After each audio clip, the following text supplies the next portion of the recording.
Hello दोस्तों, आपका डर कैफे में स्वागत है।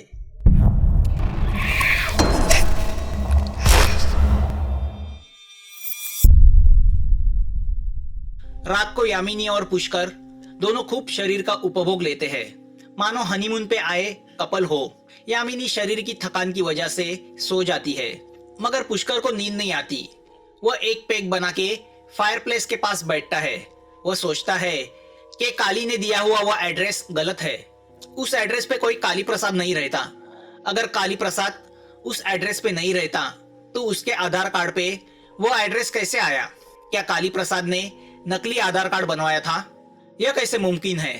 बैंक ने गवर्नमेंट की साइट पे जाके क्रॉस वेरीफाई किया था, आधार कार्ड तो सही ही था। फिर माजरा क्या है? तभी उसे याद आता है कि आत्मा ने उससे कहा था कि काली प्रसाद नागपुर में 5 साल पहले लावारिस मौत मरा। पुष्कर लैपटॉप निकाल के इंटरनेट पे 5 साल पहले नागपुर में मरे हुए लोगों की न्यूज देखता है। उसे कोई भी ऐसी न्यूज दिखाई नहीं देती जिसमें किसी काली प्रसाद का जिक्र हो। पुष्कर सोचता है आत्मा झूठ तो नहीं बोल सकती, जरूर कुछ तो बात है। इंटरनेट पे काफी ढूंढने के बाद उसे एक खबर दिखाई देती है जो 5 साल पहले की है, और वहां जिसका फोटो लगाया है उसकी सूरत काली प्रसाद से मिलती है। नागपुर के हिंदू गेस्ट हाउस में एक आदमी संदेहजनक अवस्था में मरा हुआ पाया गया। उसे मरने के पहले काफी टॉर्चर किया गया था। उसके शरीर पे बहुत सारे कील ठोके गए थे। उसके हाथ की और पैरों की उंगलियां काटी गई थी। उसके पास नागपुर दिल्ली का टिकट मिला। टिकट पे प्रशांत सिंह का नाम लिखा हुआ था। उसके बेड के नीचे 2000 के नोटों की गड्डी मिली। उसके पास मिले एक कागज पे 12 जनवरी के किसी मिशन के बारे में लिखा था, जिसमें किसी धनलक्ष्मी बैंक का जिक्र था। पुलिस को छानबीन से पता चला कि वह 2000 के नोट सोलापुर में हुई बैंक डकैती के हो सकते हैं, जो 12 जनवरी को हुई थी। अब यह खबर सुन के पुष्कर शॉक हो जाता है। वह न्यूज आगे पढ़ता है। पुलिस को पता चला है कि प्रशांत सिंह उर्फ कल्लू सिंह सोलापुर के धनलक्ष्मी बैंक पे गिरी डकैती में शामिल था, जिसमें बैंक का सिक्योरिटी गार्ड और मैनेजर मारा गया था। प्रशांत के साथ उसके 2 और साथी भी थे। तीनों ने बैंक से करीबन 5.5-6 करोड़ की कैश चुराई और भाग गए। पुलिस को और छानबीन से पता लगा है कि कल्लू सिंह अपने साथियों से गद्दारी करके 5 करोड़ लेके भाग गया था। पुलिस उसके बाकी 2 साथीदारों की खोज कर रही है। खबर सुन के पुष्कर को पसीने छूटने लगते हैं। वह समझ जाता है कि वह जो पैसे बैंक से निकाल रहा था वह बैंक डकैती का है, जिसमें 3 लोगों के खून हुए हैं। अगर पुलिस को किसी प्रकार से प्रशांत सिंह ने मतलब कल्लू प्रसाद ने बैंक में डिपॉजिट किए पैसों का पता लग गया तो वह उस तक पहुंच सकते हैं। पुलिस तो पुलिस, प्रशांत के साथी भी उस पैसों की तलाश में होंगे। अब पीछे हटने से कोई मतलब नहीं था। भलाई इसी में थी कि जल्द से जल्द पैसे निकाल के देश के किसी कोने में छुपा जाए। शिमला का काम खत्म होते ही पुष्कर और यामिनी मंडी लौटते हैं। पुष्कर काफी टेंशन में है। यामिनी पुष्कर को टेंशन में देखकर उसे उसका कारण पूछती है, मगर वह टाल जाता है।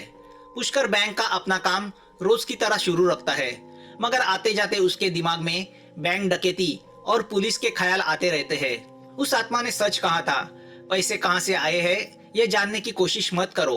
अब वह फैसला करता है कि बचे हुए 70 लाख वह अगली एक ही किश्त में निकालेगा और बैंक के जॉब से रिजाइन करके दूर कहीं चला जाएगा।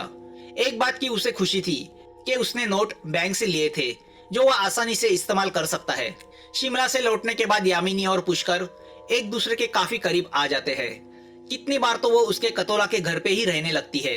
वह सपने रचाती है कि पुष्कर से शादी करने के बाद उसे वहीं पे तो रहना है। पुष्कर की हर रात यामिनी की बाहों में गुजरती है। ऐसे में 1 महीना गुजरता है। एक रात यामिनी उससे वह सवाल पूछती ही है जो उसके दिमाग में कब से घूम रहा था। पुष, हम शादी कब करेंगे? पुष्कर को यह सवाल अपेक्षित था। उसे पता था यामिनी आज नहीं तो कल उससे यह सवाल पूछेगी। वो उसे बाहों में लेते हुए बोलता है, अरे हम पति पत्नी तो है, ऐसी क्या जल्दी है? तुम मर्द हो, तुम्हें कुछ फर्क नहीं पड़ता, मगर मैं एक विधवा हूँ। सब लोग मुझे शक की नजर से देखने लगे हैं। अपने संबंध अब पूरे गांव में चर्चा का विषय बन चुके हैं। बैंक में भी कोई मुझसे ठीक तरह से बात नहीं करता। तुम चिंता मत करो, सब ठीक हो जाएगा। पुष्कर उसकी बातों को अनसुना करते हुए बोलता है। पुष्कर ने प्लान किया था अगले हफ्ते वो बाकी के पैसे निकालेगा और दूर किसी अनजानी जगह ट्रांसफर के लिए अर्जी दे देगा। वहाँ 6 महीना काम करने के बाद वो नौकरी छोड़ देगा। वह अपने साथ यामिनी को भी लेके जाएगा। यामिनी बिस्तर में एक आग थी। उससे पुष्कर को जो सुख मिल रहा था उससे वो पूरी तरह संतुष्ट था। उसने सोचा था कि जब तक यामिनी से जी नहीं भरता वो उसको अपने साथ रखेगा।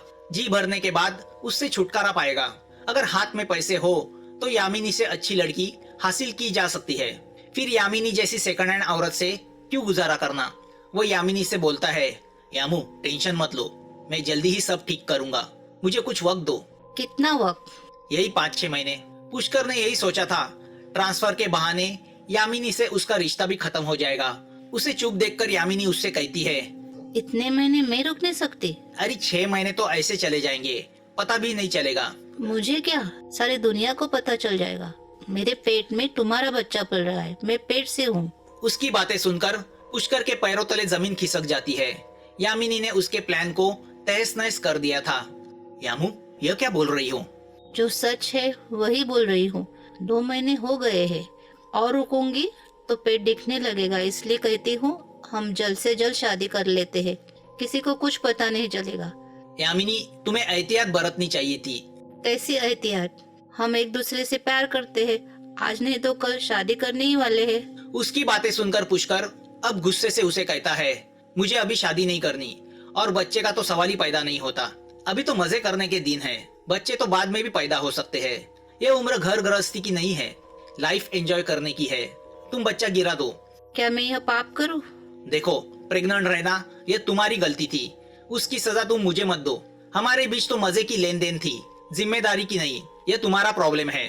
ऐसे कैसे बोल सकते हो? जो कुछ हुआ है वो हम दोनों की जिम्मेदारी है और हमारे संबंध सिर्फ शरीर तक सीमित नहीं है। हम एक दूसरे से प्यार करते हैं। देखो यामू, मेरा दिमाग मत खराब करो। मैं पैसे देता हूँ, तुम कल छुट्टी लेके चंडीगढ़ जाओ, किसी अच्छे हॉस्पिटल में अपना एबॉर्शन करवाओ।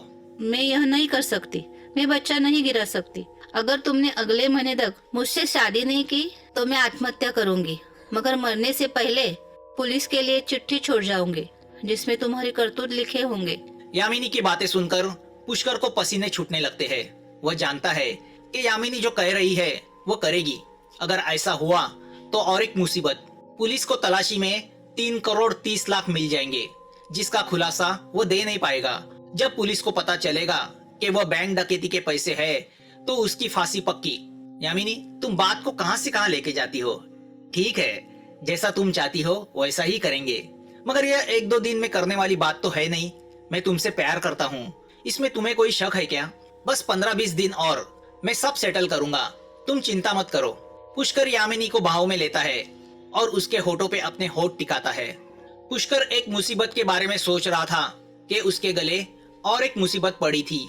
उसके पास वक्त नहीं था, ना यामिनी के पास वक्त था। वह यामिनी का बोझ जिंदगी भर अपने गले में नहीं डालना चाहता था। पास में इतने पैसे है और किसी और की इस्तेमाल की गई औरत को घर की शान बनाए, यह क्या बात हुई? उसके मन में घिनौने विचार आने लगते हैं। यामिनी से कैसे छुटकारा पाया जा सकता है? इसी सोच में वह एक रात अपने स्कूटर से घर जा रहा होता है कि उसकी नजर कब्रिस्तान पे पड़ती है। उसे मांत्रिक की याद आती है। उसके दिमाग में एक योजना आती है। अगर मांत्रिक के जरिए आत्मा को डकैती के पैसों को लेके पुलिस से बचने का रास्ता पूछा जाए और उसके बदले यामिनी का बलि दिया जाए, फिर से एक गोली में 2 शिकार। पुष्कर के चेहरे पे एक घिनौनी सी हंसी फैल जाती है। इस कहानी का अगला पार्ट जल्द आपके सामने आ जाएगा।